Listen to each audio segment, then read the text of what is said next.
7 মাসেরও বেশি সময় ধরে গাজায় অভিযান চালাচ্ছে ইসরায়েল। দেশটির সেনাদের এই হামলা থেকে রেহাই পায়নি গাজার হাসপাতাল থেকে শুরু করে ধর্মীয় স্থাপনাও। চলমান এই অভিযানে শত শত মসজিদ গুঁড়িয়ে দিয়েছে ইসরায়েল। শুক্রবার এক প্রতিবেদনে ধ্বংস হওয়া মসজিদের সংখ্যা জানিয়েছে সংবাদ মাধ্যম মিডল ইস্ট আই।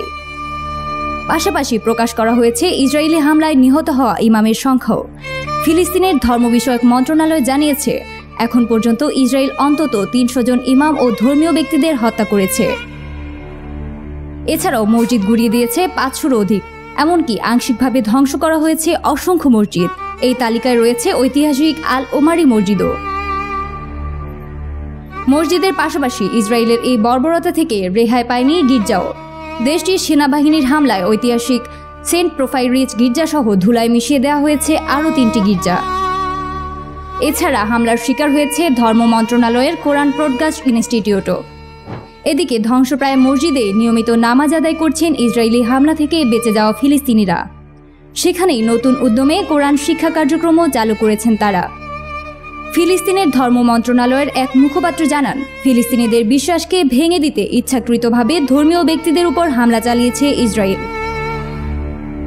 আন্তর্জাতিক আইনে যে কোনো ধর্মীয় স্থাপনা ও ব্যক্তিত্বদের সুরক্ষা দেওয়ার কথা স্পষ্ট করে বলা হলেও ইসরায়েলের অল্পই কেয়ার করে। আইনে ধর্মীয় স্থাপনা ও ব্যক্তিত্বদের উপর হামলাকে যুদ্ধাপরাধ হিসেবে আখ্যায়িত করা হয়েছে। ধর্ম মন্ত্রণালয়ের ওই মুখপাত্র বলেন, সাধারণ ফিলিস্তিনিদের নিরাপত্তা ও গাজায় গণহত্যা বন্ধ করার জন্য বিশ্ববাসীকে পাশে চায় ফিলিস্তিন। বিশেষ করে আরব বিশ্বের ইসলামী ব্যক্তিত্বদের প্রতি আহ্বান হল, জনগণের উপর চলমান ধ্বংসযজ্ঞ বন্ধ করতে আপনারা ভূমিকা রাখুন।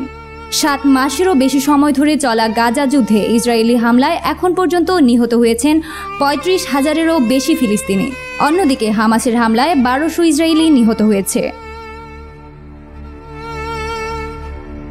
ফিলিস্তিন ইসরায়েল সংঘাত নিরসনে যুদ্ধের মধ্যেই আবারও আলোচনায় আসছে দ্বিরাষ্ট্রীয় সমাধানের বিষয়টি।